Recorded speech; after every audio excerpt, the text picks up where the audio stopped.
It is a known fact that the cost of energy is increasing day by day, and we do not have a control over the cost of purchase of electricity as it is controlled by the utility companies. But we can surely control the way power is consumed at our end. And this has to be done to reduce the unnecessary spending of the organization's revenue. As per the Bureau of Energy Efficiency, hospitality sector accounts for a large proportion of energy use in commercial buildings. In any operational hotel building, electricity accounts for more than 50% of the total energy utilization and is used for heating, ventilating, and air conditioning. Studies have indicated that there is an enormous potential of saving electricity by implementing energy efficiency in this sector. Review of international experiences and several energy audits studies conducted in India indicate that hotels can effectively reduce 20 to 30% of energy use without compromising the quality of hospitality services. We have effectively implemented HVAC energy audit program in one of the five-star hotels in Pune in Maharashtra, India, which has given them a substantial saving of about 20 to 25%.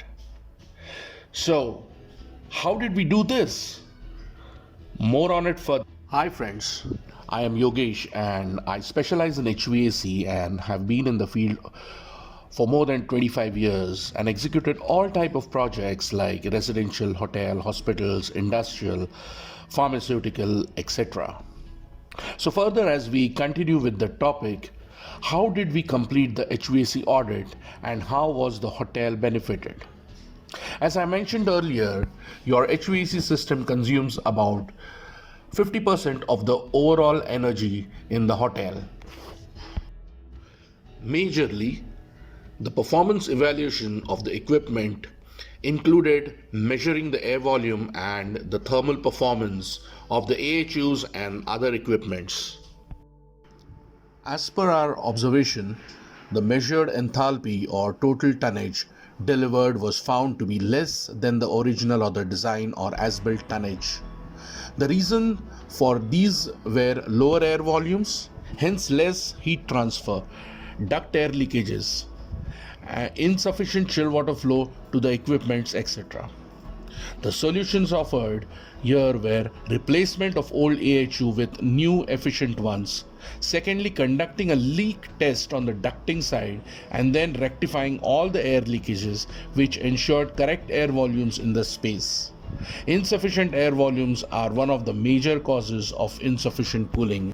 Measurement of chill water flow on each airside equipment and chill water pumps was done by our advanced electronic flow meters, and it was observed that there was a drastic drop in measured flow rates when compared to the design or the as-built data, while the equipments were consuming higher power too.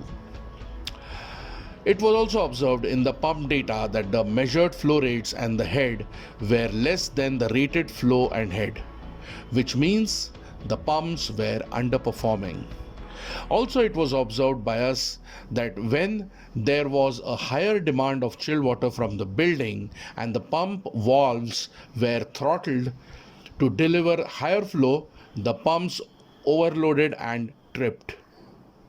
The solutions offered to resolve this was, first of all, replacing with new efficient pumps and provision of VFD for the chill water pumps, which will throttle the chill water based on the demand from the building, thus avoiding unnecessary work done of the pumps. For the cooling tower, we measured the approach, range, and the efficiency of the cooling tower. Efficiency of the cooling tower was observed to be only 43%, which was very low.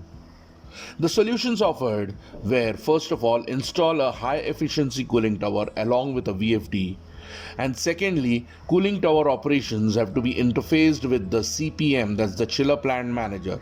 So all the high side equipments communicate with each other to give the best plant efficiency along with water saving. Chillers. Chillers were checked for all the major parameters like the coefficient of performance, EER, and most important, kilowatt per TR.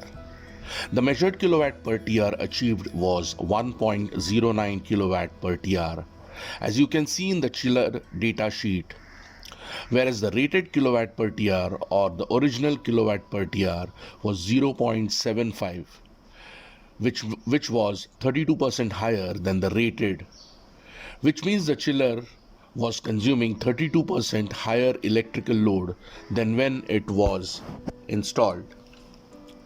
Solutions offered were to replace to a new efficient chiller, as the present day water cooled VFD chillers have a very good efficiency of less than 0.65 kilowatt per TR approximately, and they are highly efficient at part load applications, which helps in saving energy in a big way.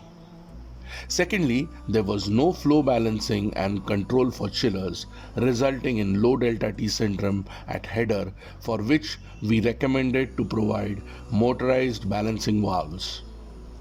Also, as the plant was presently operated manually, we recommended to install a chiller plant manager in order to run the HVAC plant in line with the building load conditions to achieve the energy efficiency. Conclusion.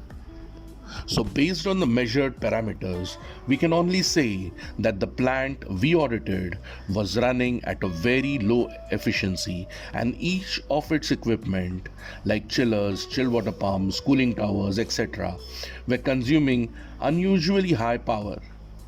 But it was very wise on the hotel management and their engineering staff to get their systems audited and to bring down all the additional expenses within budgets. Moreover, although there was a capex involved, but as the OPEX was reduced after installing new efficient equipments and carrying out the necessary rectification, a substantial quick return on investment will be achieved.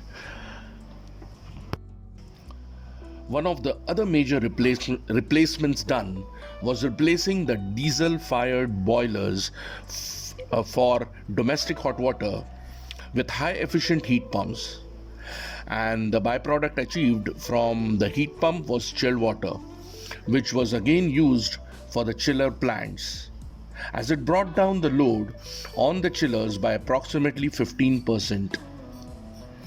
Hence, if you would like us to provide insights about your chilled water plant to yourselves by means of conducting a performance audit, then kindly get in touch with us to help you out to reduce your OPEX.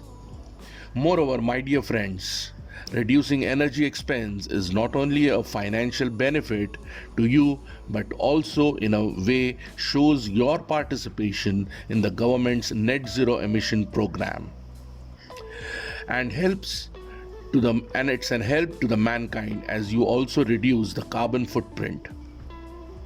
So friends, without wasting any time, just get in touch with us so we can together further your energy saving program. And I thank you for listening to my video until the end and wish you a best of luck to achieve the efficiency you expect. Thank you.